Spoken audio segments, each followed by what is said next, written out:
Today, it's the culture of the school. Welcome to the program. Welcome back to the program. This is Good Morning Kenya on this 8th day of June, the year 2017, and the program continues. We want to talk about matters radicalization. I know if you're a parent and your child has perhaps been radicalized, that's a young person, especially in the coastal region, that has been a problem, but it's becoming a problem in all parts of the country, especially institutions of higher learning. You'll want to follow this discussion closely, and if you have any comment, you want to ask a question to our expert this morning regarding the subject matter, that is Dr. Festus Ndonye, who is a lecturer of psychology at Moi University. Then 22162 is our SMS line at KBC Channel 1, our Twitter handle. Hashtag is GMK KBC, and then my Twitter handle is, of course, at Marto Bahati, and I will be more than glad to sample some of those comments. Daktari, welcome to the program. Thank you, sir.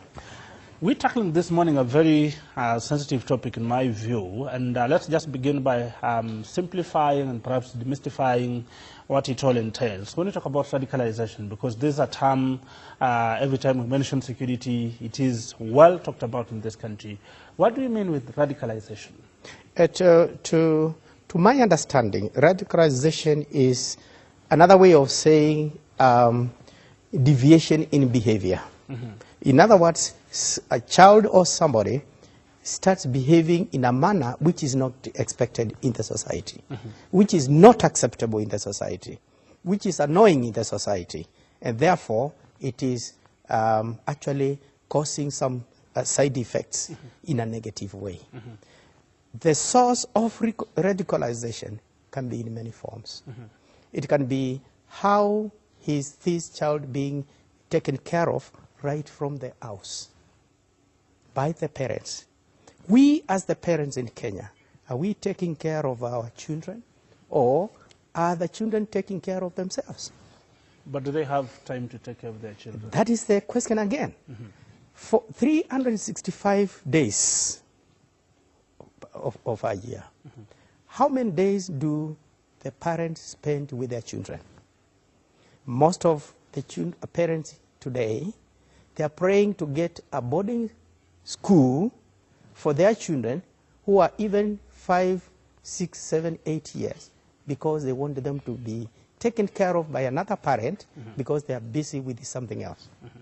So the question is, where does these children, which kind of behavior do these children copy, and from who? Is it from the mother? Is it from the father? Or is it from the other children in the school? In other words, our children today, they have nobody to actually copy, as a mother, as a father, because they are staying with other children in the schools, and therefore the other children are behaving like children, and therefore there is no way they will know by doing A, B, C, D, I will annoy an adult, or this is not acceptable. Mm-hmm. And when they come back home, most of us are so busy that children are being taken care of by parents called house helpers. And these house helpers are the people who had challenges in life. They were not able to move higher in institutions, yes. and quite a number of other things, and they are there also to be taken care of by the employer in the name of the father and the mother, so that they can meet their needs in another home. So what do we do, Dr. Because we are living in a society where there's a possibility this morning the husband is taking tea, preparing to leave, the man of the house, to leave for his place of work, but the wife is also doing the same. And the probability that it's that maid who's preparing to take the child to school is also real. Some of them, actually they don't care because they're afraid of nothing. Mm-hmm. And after that, when these drugs are not there, they're also looking for money to go and get more drugs. Mm-hmm. Therefore, they will do anything. If somebody promises them money, they will go for that money, but they'll be given a condition: for me to give you this amount of money, you must do A, B, C, D. Mm-hmm. What they do not know is that when most of those people, children, are recruited by Al-Shabaab, they may be taken to wherever they are taken, whether Libya or wherever it is. They may be given assignment. When they accomplish that assignment, the same system from the Al-Shabaab, will follow them to their homes and they will kill them. Because one, they want to make sure that that information does not circulate. Two, they also want to recover their money so that they can hire more people. And that is what children do not know. Most of them are killed at the end of the day. The other thing is the lifestyle. Yes, let us also talk to our children and tell them we have limitations. Okay? You cannot have everything. For example, I can give you a case study, for example. A headmaster of a certain school called me and told me, Mwalimu, yes, my child has been in that university for about 4 or 5 years. And I expected him to graduate this year. He has not graduated. What is happening? I went to the administration in that school, and this is what I discovered. The child was not attending lectures. And when the time of examination came, the boy would write a letter to the school and say, Emmanuel, please, I'll take exam next semester. The parents were paying school fees. The child was not paying even part of the school fees. And when I talked to the father, I agreed with the father that on condition that he will not be annoyed to hurt the child, I would like him to come to the university and come with the child. And we took him to the school, and the child admitted that he has been misusing the money. He has not been paying that money for his education. Did you establish perhaps he is having some form of radicalization in terms of... I did not follow because he came from far. After that, of course, I added him to some other people to manage that guidance and counseling department. Again, I also discovered within one of the campuses, there was a student who came all the way from Mandera. And they stayed in the school compound. We are talking of university compound. In a Muskiti for almost a year. Is not attending any lecture. Is actually not housed by the university in an hostel. And he has been in that Muskiti for almost a year. The question is, were the other students not seeing that student? Were they not talking to him to hear what he was saying? Okay? Were they not suspecting that he could be there for a different motive? They suspected. Okay? And therefore, it's not only, not until the time he came and they got into our office and said, I think he got stressed at a point and said, can I get somebody to talk to? I feel I want to talk to somebody. So what you're simply saying that as a parent, when you have your child in some of these learning institutions, say university, and you should be graduating this year, and come the year 2020, he's yet to graduate, you cannot track his academic pursuits. That is a cause for alarm. Yes. For a parent. Yes, and you know, they go to the parents and cheat. You know, we have not been taught. We have not been given an examination. The lecturers taught us, and they cannot give us the marks. We are talking about missing what? Marks. Okay? And yet, most of these students did not sit for that exam. The parents should take interest. They should even take time to come to the university, to come even to the department and say, I have this child. Can I get a report of what is happening? Sometimes the parents should take interest and assist the universities on how to manage their children. Because what is happening even after the university does not have a way of monitoring those students. What is happening in the university, the parents may not have a way of knowing. Can we partner together? The other challenge is that most of the students who go to the university, they have come from primary, secondary, where they are normally almost guarded by the management. In the university, they are free. They can do what they want. They can go to the lectures. Sometimes they don't go, and nobody will ask you, why did you do this? We are talking of freedom. And they are not ready. They don't know how to manage that freedom. We may have to come up with a system on how to manage the students who are just moved into the university because they have been in institutions, secondary schools, where they are monitored by management almost one-to-one. But in the university, we don't have a system on how to manage students almost one-to-one. Let me cite the question of Garissa University attack that happened some times back. We lost a number of students, about 50 or so. I think there were 48 thereabouts, together with security officers. And when we talk about that particular incident, one of the lead suspects of that particular attack was a university student. A person who was reported to be studying law. You cited the question of 18 students, and you say 12 came from Moi University. When you talk about the question of radicalization, one will want to argue and perhaps question why students are falling prey to this kind of problem when, in the first place, we are expecting that these are intellectuals. These are people who can discern the tricks being used by some of these militant groups. And in any case, you teach psychology. Those are some of the courses you teach in the formative years of this particular course, their university training.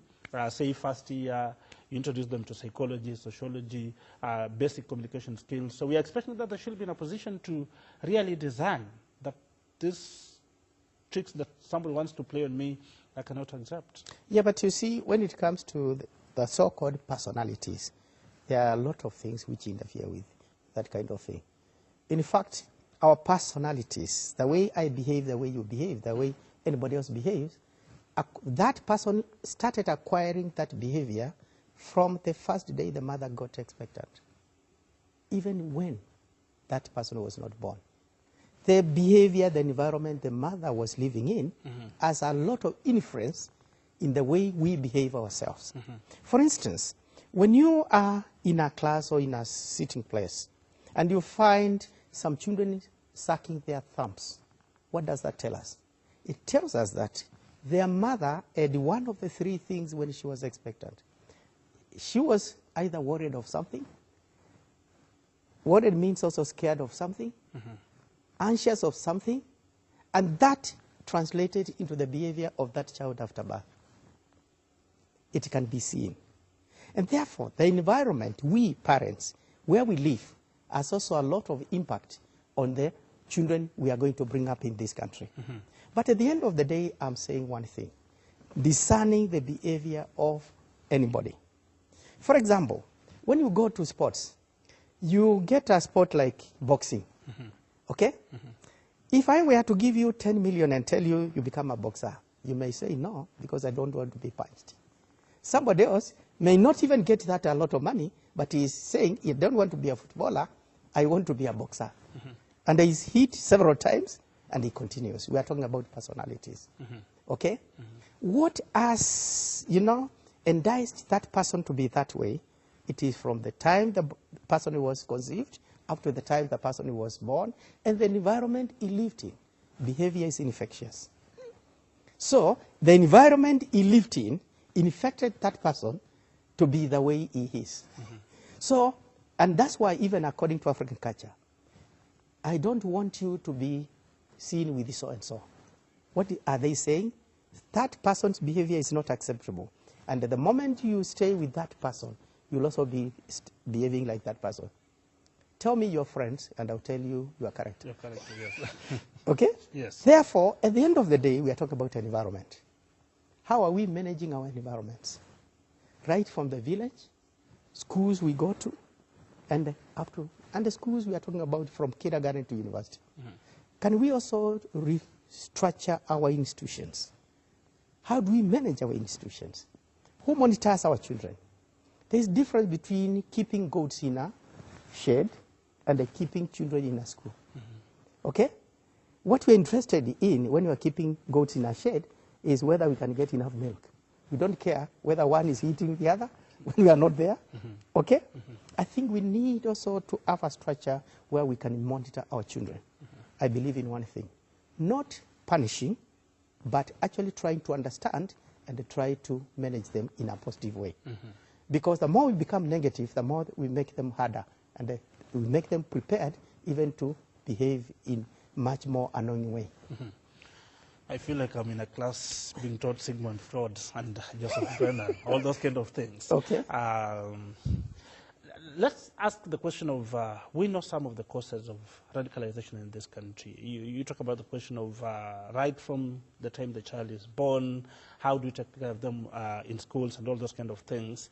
The question is, are we doing enough, now that we know some of the sources of this problem, the question of radicalization, are we doing enough perhaps to try and deal with it as a country?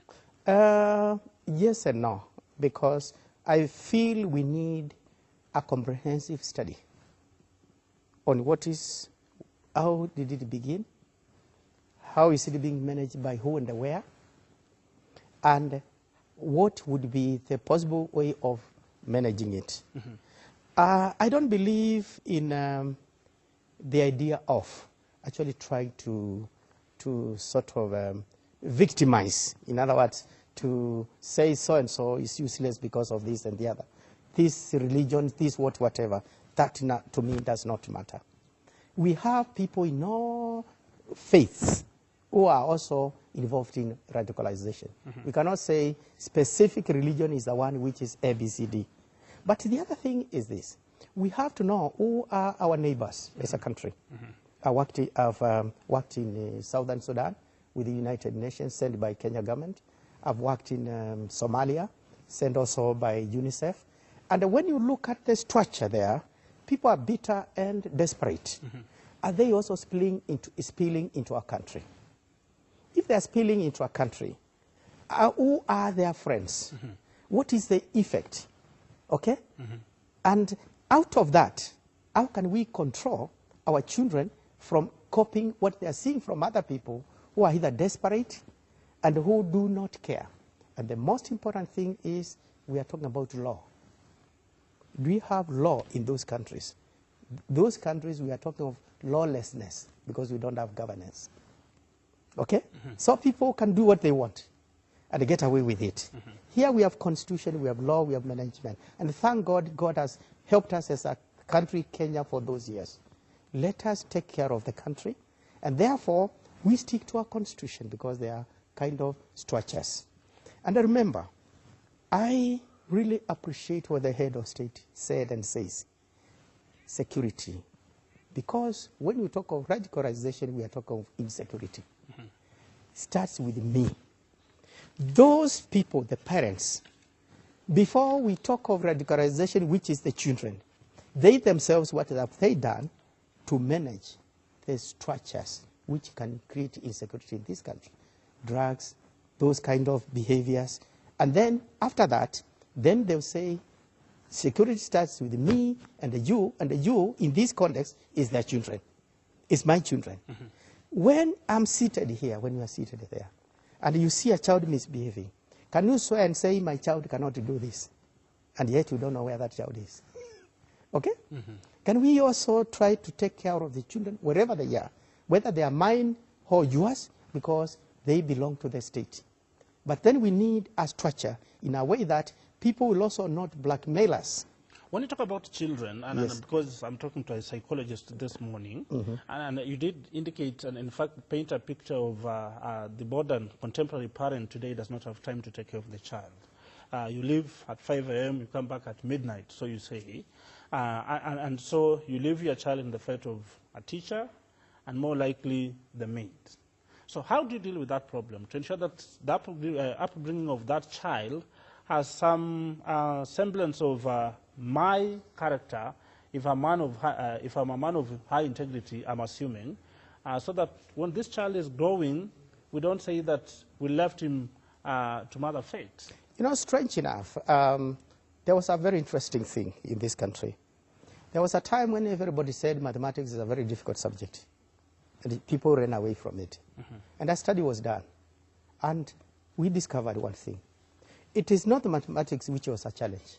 It is the way we are recruiting the mathematics teachers. Okay? You find a teacher who failed mathematics in standard 7 up to Form 4, and he doesn't want it. When he's employed in a school, he's the one who is told, go ahead and teach mathematics in the examination class.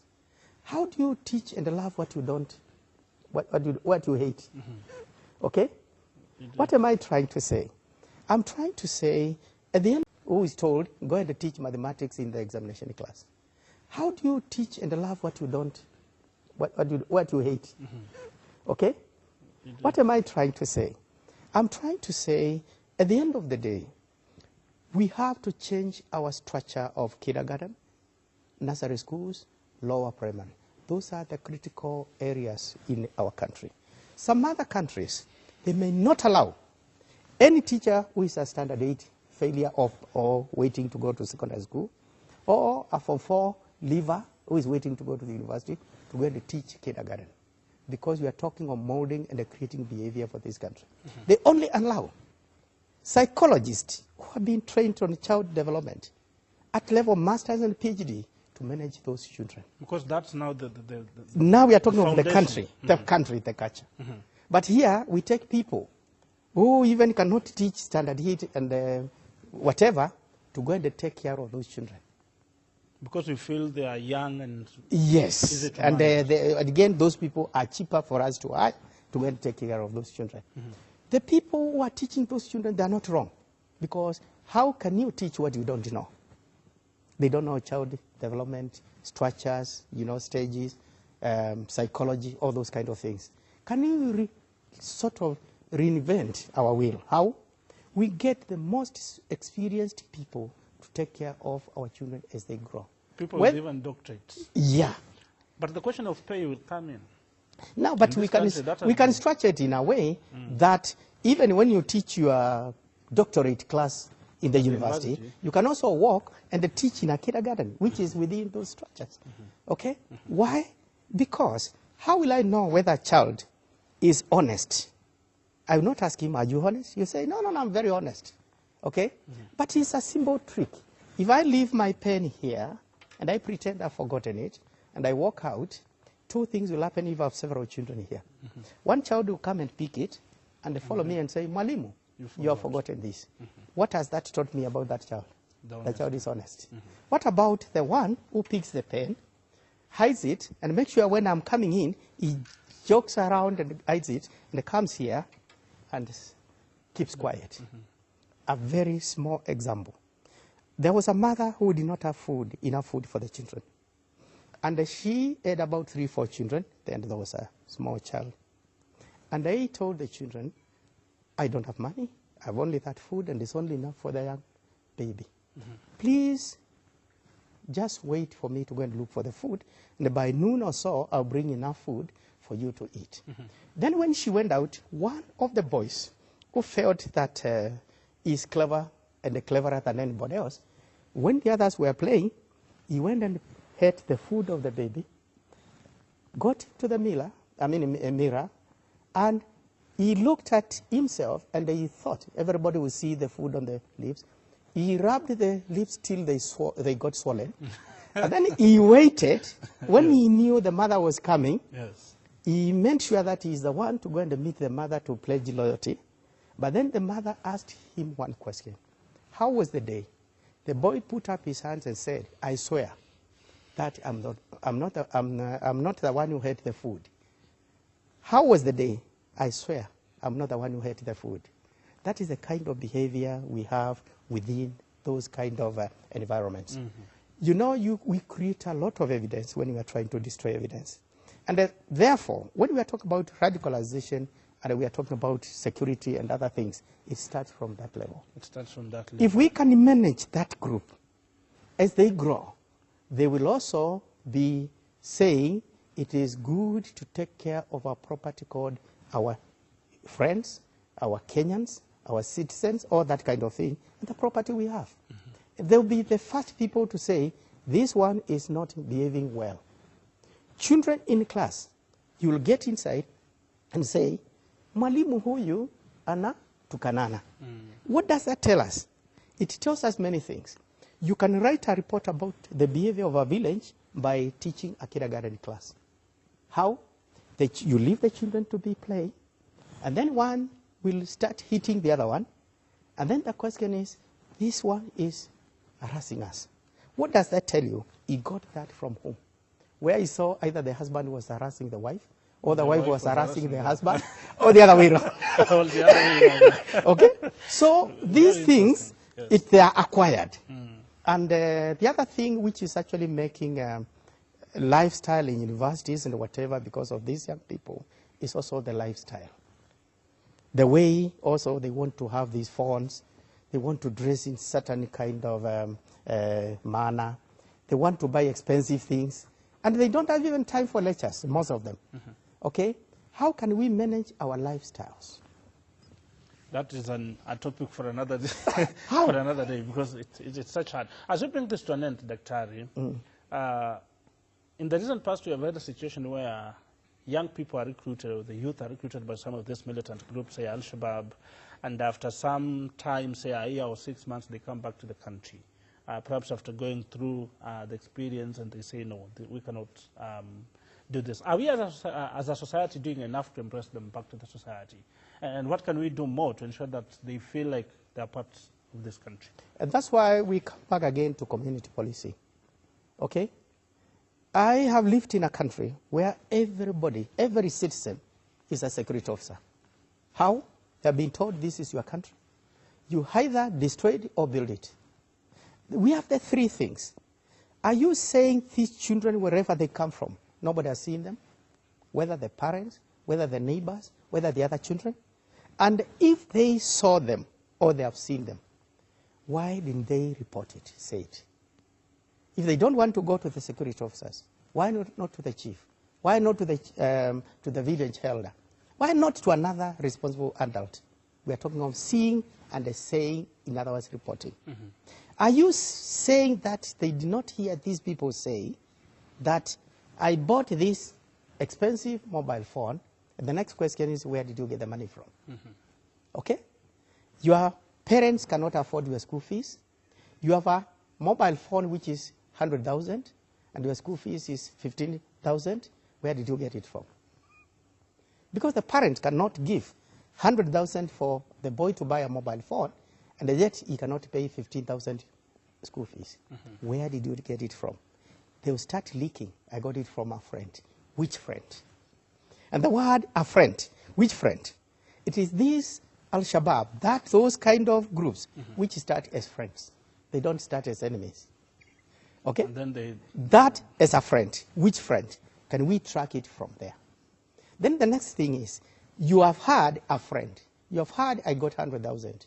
Did you say that person has 100,000? Where did he get it from? Okay? The problem is not those children. The problem is not these Al-Shabaab people recruiting the children. The problem is ourselves. With the people. With the people. There is no information in this country which nobody has heard. We have over 1 billion CCTVs in this country. What do I mean? How many eyes do you have? You have 2 eyes when you are 1. And your eyes is a Kenyan CCTV. Okay? If we have 45 million, multiplied by 2, is that not almost 1 billion? CCTVs? What are they doing? Can we start put on our CCTVs? And then we have how many tape recorders? How many ears do you have? You have 2. We have 45 billion. How many million? Is that not almost 1 billion? 1 billion tape recorders in this country and we are recording nothing? 1 billion CCTVs in this country and we are seeing nothing? Can we start put on our CCTV cameras, our ears on the ground, and then our tape recorders to record what is going on, and that will help us to analyze this information, and the radicalization will be limited. Thank you, Dr. for getting time to be with us. Yeah. Be a CCTV, wherever you are. That is the message on this particular set. We are about, you say how many billion? We are 45 billion, isn't it? 45. Multiply by 2, because everybody has 2 eyes. Then the CCTVs are so many in this country. Okay. So security starts with you. That's the message. Say it when you see it. And will be more than secure wherever you are. I hope you've learned 1 or 2 things of how to counter radicalization. Dr. Ndonye, you can always recall you so that we take this discussion a notch higher in our subsequent discussions. That's why we bring this discussion to an end. I've been speaking to Dr. Feston Ndonye, who is a lecturer of psychology at Moi University, and so vast when it comes to matters security and what we need to do as a country to ensure that we are secure. This is a problem that is not only Kenyan. You saw the attacks in London the other day, about 3 times. They have been attacked in less than 3 months, so we need to do as much to ensure that we are secure as a country. We want to take that quick break now. Samuel Njoroge and Safina Cheng have a lot of entertainment for you. God willing, I'll catch up with you next Monday. God bless and enjoy the rest of the programming.